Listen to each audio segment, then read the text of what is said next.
இல்ல மக்கள்லாம் கேக்குறாங்க ஒரு தடவை பண்ணி காட்டுங்களேன் ப்ளீஸ் அப்படின்னு. ஐயோ கொடைக்கானல்ல மக்கள்லாம் கேக்குறாங்க ஒரே ஒரு தடவை மட்டும் பண்ணி காட்டுங்களேன் ப்ளீஸ் அப்படின்னு. இதுக்கு மேல யாரும் கேட்க மாட்டாங்க, இப்பயே பண்ணிருன்றாங்களா? நேச்சர் மூவி இப்போ எங்க போனாலும் அதுதான். இப்படி பண்றதுக்கு பதிலா இப்படி பண்ணாலும் 10 காசு தேரும். தலைவருக்கு 10,000 ரூபாய் தான் காசு இருந்துச்சான். போட்டிங் போனார்ல, அதுக்கு 6,000 ரூபாய் முடிஞ்சு போச்சான். மிச்சம் 4,000 ரூபாய் வச்சு எப்பரா என்ன பண்றது தெரியாம தான் சைக்கிள் ஓட்டி சுத்துறாரு. வாடகை கம்மி இல்ல. இந்த நாள் வரை வண்டியை விடவில்லை. வண்டியை விடாம நாள் கணக்கா சுத்திட்டு இருக்கான். யோ, வண்டி எடுத்து 15 நாள் ஆகுது, வண்டியை விட மாட்டேன், வாடகை கொடுக்க மாட்டேன். என்ன நினைச்சிட்டு இருக்க மனுஷன? எளிமையான சிஎம் கிடைச்சிருக்குது, எவ்வளவு கொடுத்து வச்சிருக்கணும் நீங்க. திரும்ப வரவானா வரப்ப ஓலா கதையெல்லாம் நமக்கு தெரியும். அதனால வந்து கேப் கேப்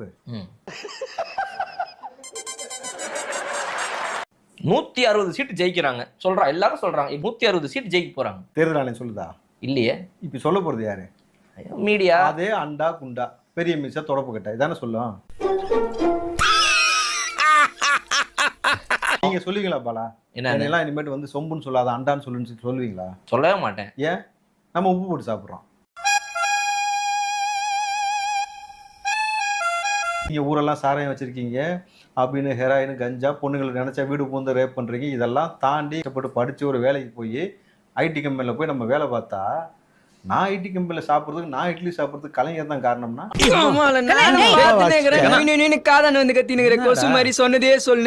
ஏங்க நீங்களும் நானும் இப்ப இங்க இப்படி உட்காந்து பேசிட்டு இருக்கிறது காரணமே திமுக. அதை ஒத்துக்கிறீங்களா? முதல்ல எங்க அப்பன்னு தெரிஞ்சா செருப்புகள் அடிப்பாரு. தெரியுமா உங்களுக்கு?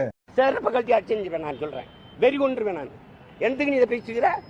வான்கோழி, நச்சுக்கிண்ணம், வாலிப விருந்து ஏன் கலைஞர் எழுதுனதுங்க. அது இல்லாம இப்ப பேசிட்டு இருப்பாங்க. ஏங்க ஒரு தலைவன் எழுதின புத்தகங்க, அது முழுக்க ஏ கண்டென்ட் புத்தகம். ஓ, நீங்க தான் எழுத்தாளரா? அட அறிவு கிட்ட மூதேவி. ஏண்டா இந்த மாதிரி புக் எழுதுனா போலீஸ் உன்னை தேடாம ஜனாதிபதி அவார்டு தருவாங்க. அதை படிச்சுதான் நீங்க மாணவ பிள்ளைகள் ஐடி கம்பெனி வரைக்கும் போயிருக்காங்க. அப்படித்தானே? அப்படி கிடையாது. திருக்குறளுக்கு ஒரு உரை எழுதினாராம். நீ உர போட்ட கதை நான் கேட்டேனா? டபுள் மீனிங் பேசுற நீ பழனி. சில நேரங்கள்ல எனக்கு நீ நல்லதும் பண்ற கெட்டதும் பண்ற. தாண்டி எதுவுமே பண்ணலையா? வரலாறுல இடம் பிடிக்கிற அளவுக்கு இன்னைக்கு கலைஞர் இல்லையா? இருக்காரு. மூணாம் 30 எப்படி இல்ல வரலாற்றுல இடம் பிடிக்கிற அளவுக்கு 3ஆம் 30 கேட்டேன்.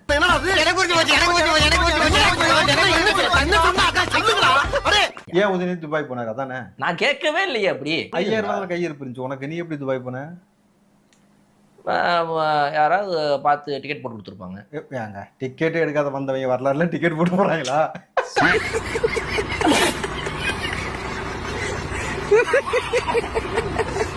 நான் செந்தில்வேலுக்கு நேரடியாக கேட்கக்கூடிய கேள்வி, நாங்க எல்லாரும் இன்னைக்கு வந்து ஐடி கம்பெனில இருக்கிறாங்க. ஐடி கம்பெனில இருக்கக்கூடிய நபர்கள்லாம் படிச்சு வேலை பார்க்கறது கலைஞர் தான் காரணம்னா, ஊருக்குள்ள ஒருத்தன் டிக்கெட் வாங்காம சுத்துறானே அதுக்கு கலைஞர் தான் காரணமா? பாஸ் வாங்க ஓடிடலாம்.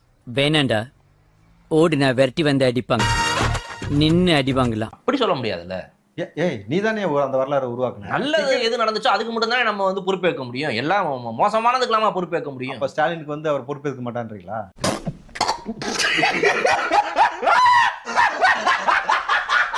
செந்தில் பாலாஜி பேசல. எலெக்ஷன் டைம்ல பிஸியா இருந்தாங்க. இப்ப என்ன கழட்டிட்டு இருக்கீங்க? எலெக்ஷன் முடிஞ்சு ரெஸ்ட் எடுக்கிறாங்க. எலெக்ஷன் டயத்துல என்னமோ சொன்னீங்களே பிஸியா இருந்தாங்க. ஏன்டா ஓட்டு கூட போட வராம அப்படி என்ன பிஸியா இருந்த நீ? ஆமா, என்னை மட்டும் சல்லீசி அடிச்சிருங்க, கோவப்படாதீங்க சார். 5 நிமிஷம் கரூர் சம்பவம் நடந்த போது ஓடி வந்து ஸ்பாட்ல நின்று அப்படி பெர்ஃபார்ம் பண்ண தெரிஞ்ச உனக்கு ஒரு 5 நிமிஷம் வந்து ஓட்டு போட்டு போறதுக்கு துப்பு இல்லையா? 10 ரூபா பாலாஜின்னு யாரை சொல்றாங்க தமிழ்நாட்டுல? யாரையுமே சொல்லல. சரி, டாஸ்மாக்ல யார் 10 ரூபா எக்ஸ்ட்ரா வாங்குறது? கேக்குறாரு சொல்லாதீங்கயா. சொல்லுங்கயா.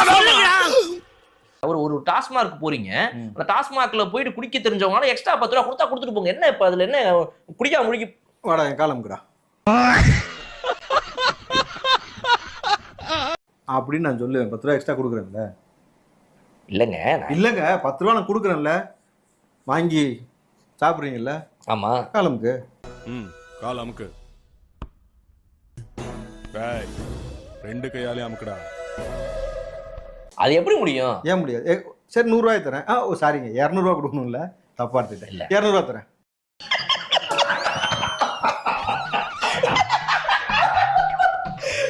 காசுக்காக என்ன வேணா பண்ண முடியுமா? என்ன காசுக்காக என்ன வேணாலும் பண்ணுவாங்கல்ல. யாரு? யாரு அந்த அவங்க வரலாறு தான். ஒரு இடத்துக்கு போய் அங்க போய் எல்லாம் முடிச்சுட்டு அங்க இருந்த காசு எடுத்துட்டு வந்தாராம். கேட்டதுக்கு நீ இன்புட்றாய் நானும் இன்புட்றேன், உனக்கு எதுக்கு காசுன்னாராம். ஏண்டா தரித்திரம் முடிச்ச மூதேவி, உன் கதை என்னடா காரி துப்புற மாதிரி இருக்கு. அடே சிரிப்பு வேற. கலைஞருடைய நாணயம் வெளியிட்டாங்களா? யார் வந்து வெளியிட்டா? இவர் வந்தார், ராஜ்நாத் சிங் வந்தாரு. ராஜ்நாத் சிங் வந்தாரு. எவ்வளவு அந்த நாணயம்? இந்த தெரியல. 100 ரூபா நாணயம். 100 ரூபா நாணயம். 100 ரூபா நாணயத்துக்கு 10,000 ரூபாய் விலை வச்சார் ஸ்டாலின். என்ன தெரியுமா உங்களுக்கு? அது வந்து ஒரு முக்கிய வியாபாரம். என்ன வியாபாரம் பண்றீங்க?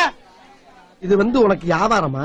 பின்ன அந்த தாவேக்காக்கு எவன்லாம் ஓட்டு போட்டானோ அந்த ஓட்டு போட்டவன்லாம் வந்து நிஜமா வந்து வருத்தப்படணுமா.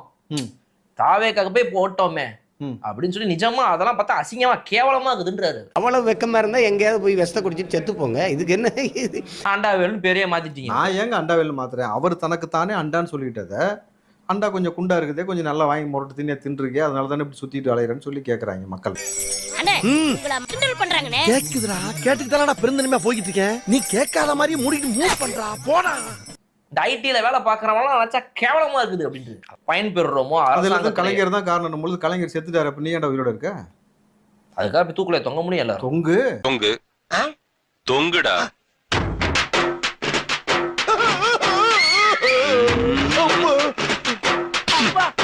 அண்ணா அறிவாலயம், அப்புறம் வந்துட்டு அண்ணா மேம்பாலம், அண்ணா தெரு, இதெல்லாம் பாக்குறது இல்லையா? அண்ணாவை கட்டினாரு எல்லாம் இல்லையா? அவர் பேர்ல கட்டினாங்க.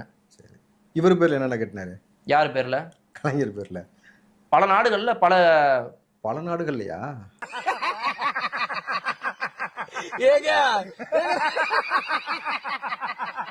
நான் விஜய்க்கு தான் ஓட்டு போட்டேன் அப்படின்னு எடுத்து ஆன்லைன்ல போறீங்கன்னா எவ்வளவு திமிரு இருக்கும் இந்த இந்த ஜென்சி பசங்களுக்கும் அவங்க அப்பா அம்மாங்களுக்கும் உங்களுக்குலாம் எவ்வளவு திமிரு இருந்தா என்ன அதை என்ன பண்ணிட்டே இருக்கிறீங்களா? அப்போ என்ன அது?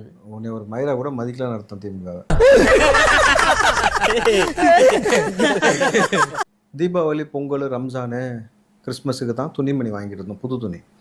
முறையா தமிழ்நாட்டுக்குள்ள எலெக்ஷனுக்காக புது ட்ரெஸ் வாங்குறான். கொடுமையா இல்ல இதெல்லாம்? ஏன் நான் உழைச்சு நான் வாங்குறேன், உனக்கு கொடுமை அந்த சாவிடா போயிட்டுருவேன் நானு. நீ ரொம்ப ஓவரா போயிட்டு இருக்க, ரொம்ப ஓவரா போயிட்டு இருக்க. என் பொறுமைக்கு ஒரு அளவு இருக்கு. உன்னை எல்லாம் இறக்கப்பட்டு விட்டுக்கிட்டு இருக்கா. என்ன இதை என்னத்தோட வீட்டு பக்கம் தீபாவளி ஷாப்பிங் சொன்ன மாதிரி இருக்கு, பொங்கல் ஷாப்பிங் இருக்கு, நியூ இயர் ஷாப்பிங் இருக்குது, என்ன நம்ம வேலண்டைன்ஸ் டே ஷாப்பிங் இருக்குது, பிறந்த நாள் ஷாப்பிங் இருக்குது. அதெல்லாம் விட்டுவிட்டு என்னத்துக்கு வந்து எலெக்ஷன் ஷாப்பிங்? இது என்னது இது? அதை ஏன் அப்படி வயிறு எரிஞ்சு கத்துனாங்க தெரியுமா? அவன் ஒரு 5,000 ரூபாய் கொண்டு வந்து ஓட்டுக்கு கொடுத்தான், அதுல வந்து காஸ்டியூமே வாங்கினாங்க.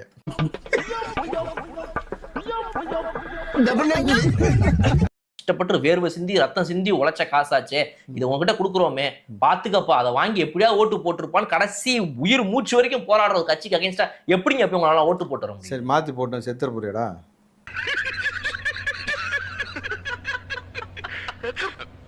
அதெல்லாம் முடியாது. ஏன் உனக்கு தான் போடலையே, அதுக்காக எப்படி சாவாங்க? சோறு திங்காம இருந்தியா? இல்லையே. டூர் போகாம இருந்தியா? இல்லையே.